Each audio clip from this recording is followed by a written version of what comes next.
Dashur teleshikues, mirë se vini. Kjo është intervista jonë me ambasadoren amerikane në Shqipëri, zonjën Yuri Kim. Madam Ambassador, it's an honor to have you in the studio, and let me welcome you to A2. Thank you very much. It's a pleasure to be here. It's a pleasure for me as well. Let's start talking about justice reform in Albania, a big investment for the US, not only money-wise, people-wise. Great deal of trust has been placed on that. Are you happy with the results thus far? So what I would say is that justice reform is clearly something that the Albanian people want. And it's something that the United States and many other of Albania's friends have invested quite a deal in. And we're at a critical stage. The justice reform has made just enough progress to scare those who don't want it, but not yet enough to satisfy the Albanian people. And so I think it's really important that those of us who support justice reform, the Albanian people, the United States, that we don't give up, we don't get confused, and we don't get distracted at this critical point. We have to push ahead. Mm-hmm. And how do we do that? I think the way that we do that is the Albanian people have to keep speaking up, to express their dissatisfaction, to express their demand for greater transparency, greater rule of law. And as far as the United States is concerned, I have clear instructions from Washington that this remains a priority, and I intend to carry that out. Okay. I want to ask you about a tweet that you tweeted not too long ago. You spoke of rumors of a threat to kill justice reform. Yeah. Did those rumors turn out true? And are you prepared to defend justice reform from anybody trying to kill it? I think that there may have been some truth to those rumors, and as I said in the tweet, I'm actually pretty blunt. I'm not a very good diplomat. I say what I mean. I really hope that there was no truth to those rumors, and I think in the aftermath of my expressing that point of view, many important players came out and affirmed that there was no truth to those rumors. So I'm very glad to hear that that's the case. Okay. This leads me to another question, because a lot of the people that you have to work with, they're viewed in the public as dubious. Their reputation is not always the greatest. How do you deal with that? As diplomats, we deal with a wide range of people. And I want to emphasize again, I'm a diplomat. I'm not a priest, I'm not a police officer, I'm just a diplomat. And my job here is to strengthen the relationship between the Albanian people and the American people, irrespective of who may be sitting in the seats of power in Washington or in Tirana. My job is to build relations with the two countries, and I'm very pleased to be able to do that. Yeah. But this is, you must admit, a special country in the world. Yes. The relationship, the amount of trust and love and respect for the United States, and expectations as well, is high. Yeah. Does that make your job easier or harder? I think it makes it both. That's a very good question. It's easier in the sense that we start out with such a huge balance in our favor. Sure. I'm honored to be in Albania, where the people really believe in the relationship and believe in the United States of America. So I couldn't ask for more. But as you say, it also means that there are high expectations. Sure. And so there's a long way to fall if we don't meet those expectations. Yeah. Talking about the electoral reform, you had, I counted, about 18 hours in your residence on 2 days with these guys to discuss this. There were more hope amongst the citizens, for more deeper change, more systemic change in the electoral reform. Are you satisfied with what was achieved? The goal for us, for the United States, in supporting electoral reform was very clear. There's an immediate goal, which is to support Albania in meeting the requirements for EU membership. So it's a very specific goal. Technical, yeah. It is technical, right, but it's absolutely necessary. And there was an urgency to it, right, because the world in Albania before March 25 is different from the world after March 25. This is real now. And there are real requirements with real deadlines. And so when some of us saw that perhaps the negotiators could use a little bit of extra support, we stepped in to provide that, and I think they produced. I know from reading social media and from talking to people that there is a desire for greater change. And I think that that is something that's not for me to decide. It's for the Albanian people to decide, and it's for Parliament to decide. Yeah, but you agree that more change is needed in that respect? I don't think it's for me to say whether more change is needed or not. My job is to help Albania get into the EU.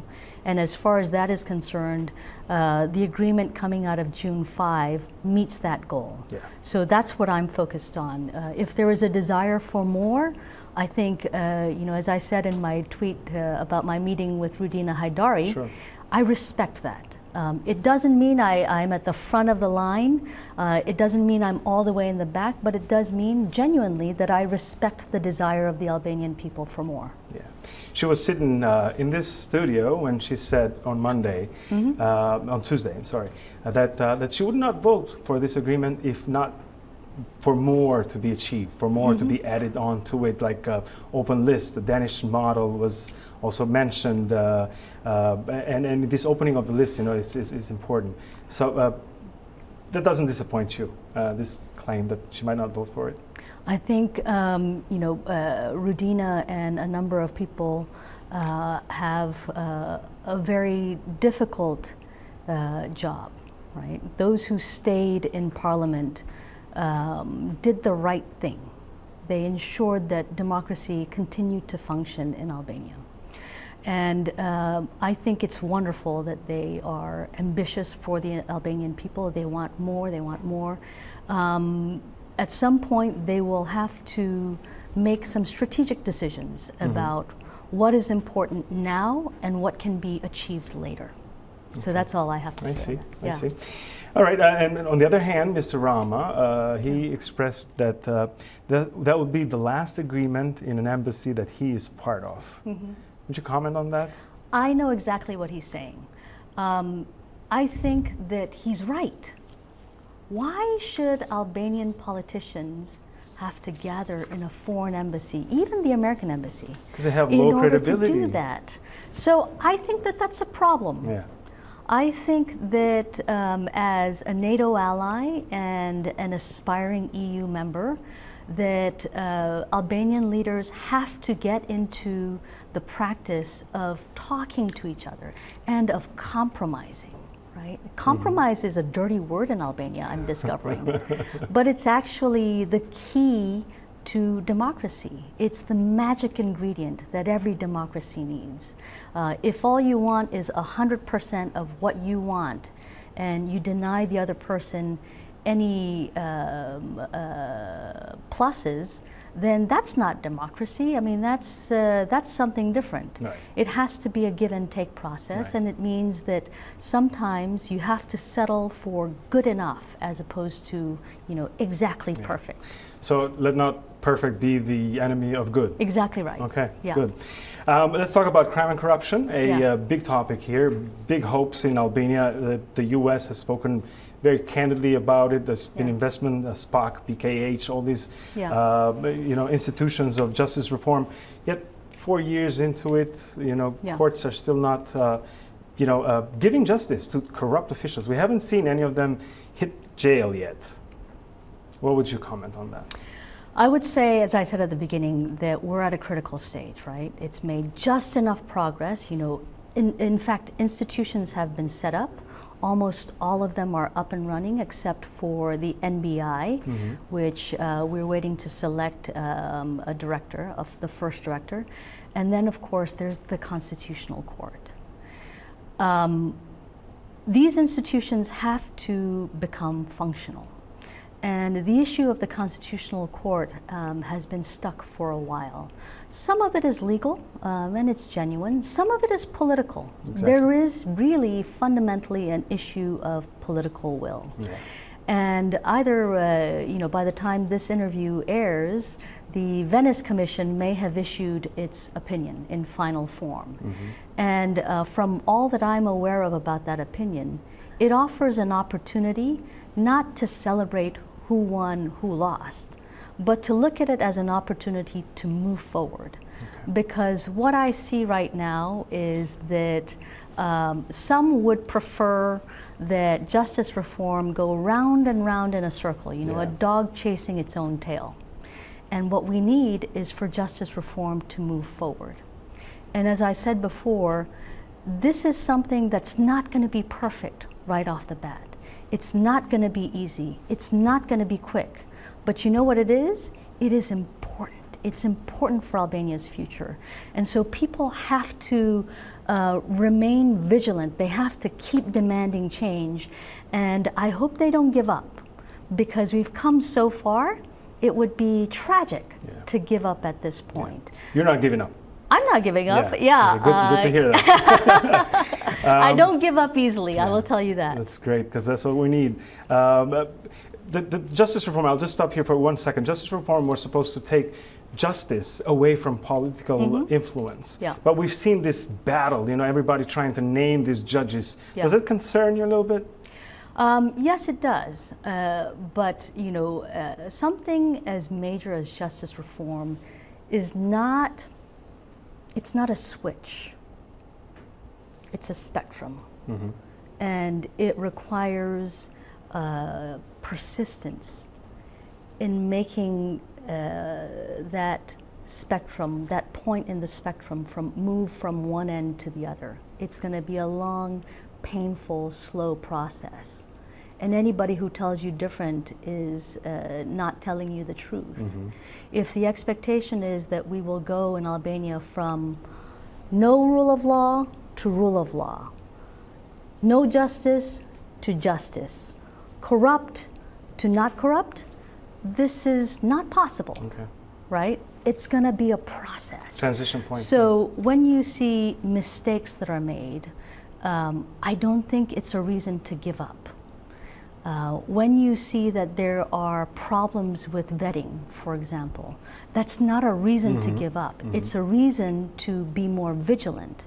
But what I worry about is rather than focusing on the big picture, which is ridding Albania of corruption over the long run and firmly establishing the rule of law, that instead we are being made to get distracted by various problems, right?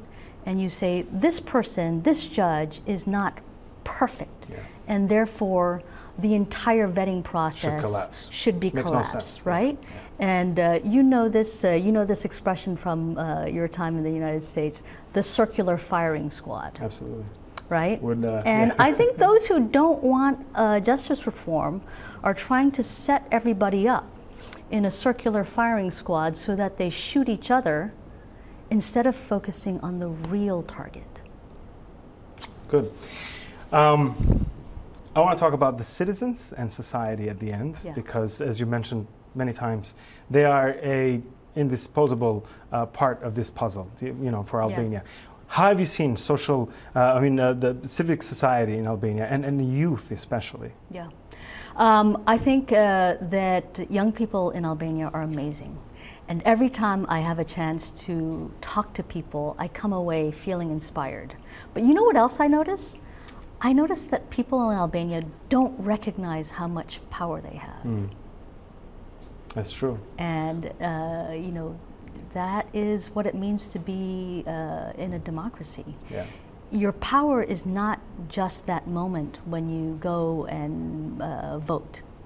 Your power is your demand for transparency, your demand for accountability in between those votes. So my hope is that the people of Albania recognize how powerful they are and use it to make the changes that they would like. Good. It's nice to have good friends like you. So, Madam Ambassador, let me thank you. Thank you.